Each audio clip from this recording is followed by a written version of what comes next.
Neisseria meningitidis. Here, Neisseria is the genus and meningitidis is the species. Morphology.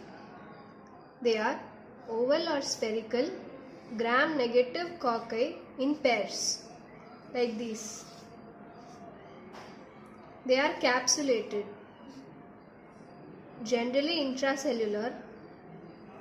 They are non-motile, aerobic in nature, non-sporing and fastidious. That is, they do not grow in ordinary media like nutrient agar.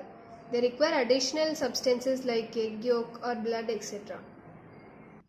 So the important points here are Neisseria meningitidis are gram-negative cocci in pairs which are capsulated and they are fastidious.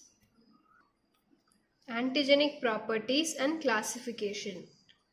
Based on the capsular polysaccharides, the meningococci are divided into 13 serogroups.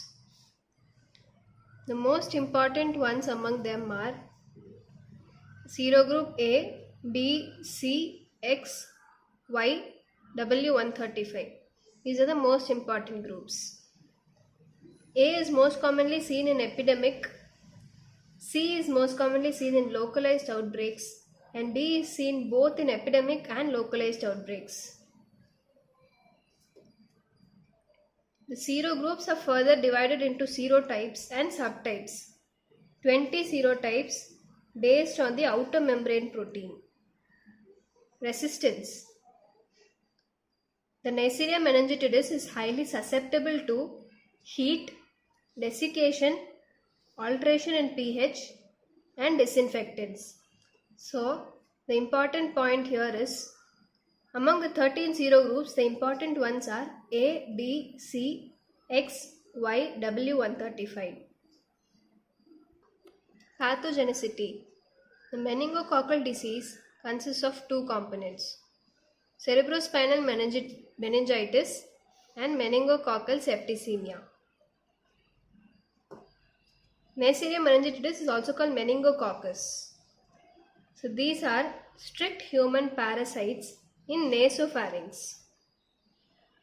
The infection caused by it is usually asymptomatic, and in some cases there can be local inflammation with rhinitis and pharyngitis. So the meningococcus are strict human parasites in nasopharynx. Meningitis. Most common age group is between 3 months and 5 years. Here, the meningococcus from the nasopharynx travels to the meninges and causes meningitis. This can occur through 3 ways. First, along peripheral sheath of olfactory nerve, and second, through cribriform plate to subarachnoid space, and third, it can also occur through direct bloodstream. So by these 3 ways, the meningococcus from the nasopharynx travels to the meninges and cause meningitis.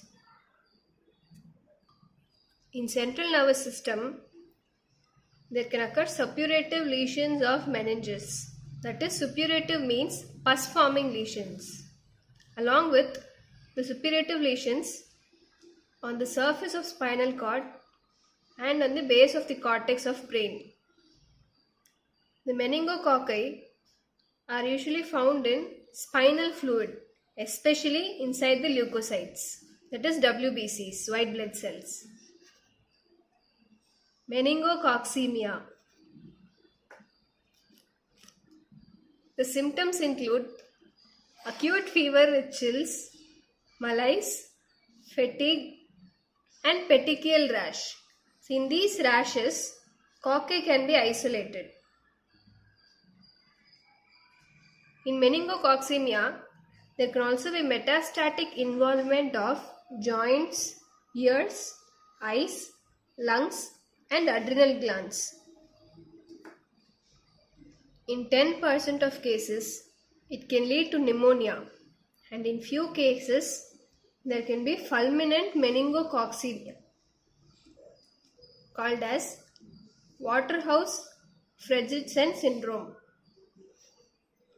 which consists of shock, disseminated intravascular coagulation, and multisystem failure. So Waterhouse-Friderichsen syndrome includes shock, disseminated intravascular coagulation, and multisystem failure. The meningococci are usually intracellular, so they are especially found inside the leukocytes and spinal fluid. The only reservoir for the bacteria is human nasopharynx, and the mode of transmission is airborne droplets or through fomites. Let's see the pathogenesis. The vascular endothelium is sensitive to the endotoxin lipopolysaccharide, which is released by autolysis, and this causes the disease. In fulminant cases, that is in severe cases, it can also lead to adrenal hemorrhage and profound shock. So the only reservoir for the bacteria is human nasopharynx. This is important. Lab diagnosis. In meningococcal meningitis, the cocci are found in the spinal fluid. In the early stages, they can be demonstrated in the blood. First diagnosis is specimen. The specimen is collected as CSF, cerebrospinal fluid, blood, nasopharyngeal swab, skin scrapings from the petechial lesions. Second is examination of the cerebrospinal fluid that is collected. Here it appears turbid with more pus cells. So the CSF is divided into 3 portions for the examination. The first portion is centrifuged and it is gram stained. And the second one is examined on the blood agar or chocolate agar plate. And the third portion is incubated overnight, either as it is or after adding an equal volume of glucose broth, and then it is subcultured on chocolate agar. Third is culture of the blood. In early stage, it is positive, that is the bacilli can be seen. Fourth is nasopharyngeal swab. This is used for the detection of carriers, because for the carrier stage, the bacteria is only present in the nasopharynx. The transport medium used here is Stewart's medium. Fifth, serology. Here, detection of antibodies to polysaccharide antigen is done. Sixth is molecular diagnosis. The diagnosis of meningococcal DNA sequence in cerebrospinal fluid or blood is done by polymerase chain reaction amplification. So lab diagnosis, the steps include collection of specimen, examination of the cerebrospinal fluid, culture of blood which is done in the early stages, examination of the nasopharyngeal swab, serology, and molecular diagnosis. Biochemical reactions. The meningococcus is catalase positive, oxidase positive. This is very important. It is both catalase and oxidase positive. It is indole negative and the nitrates are not reduced to nitrites. Sugar fermentation. Glucose and maltose are utilized, producing acid but no gas. Sucrose and lactose are not utilized. And the selective media used for this is Thayer-Martin medium, which is selective for meningococcus. The important points are the meningococcus is catalase and oxidase positive, and the selective media used is Thayer-Martin medium. Treatment. Sulfonamides were previously used, but now resistance has developed against it.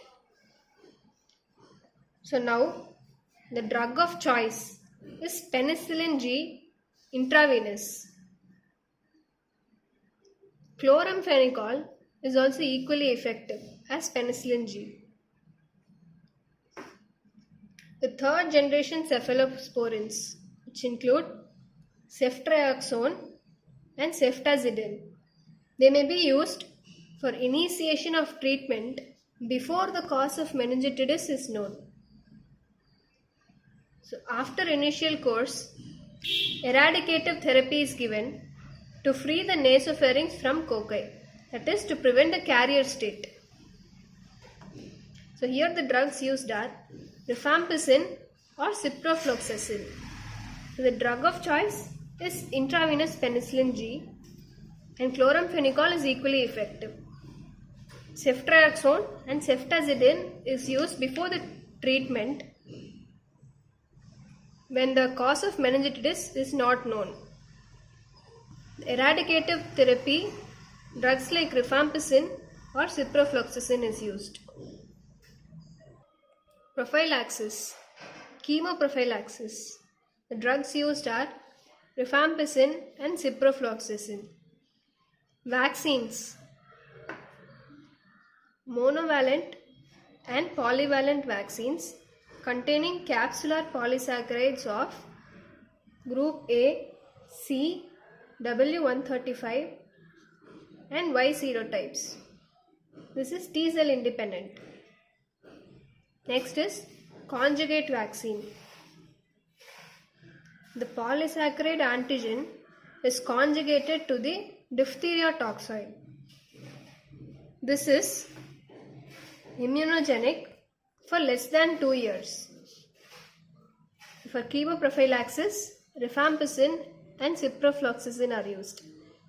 Vaccines, there can be two types of vaccines: monovalent and polyvalent vaccines and conjugate vaccine. Thank you.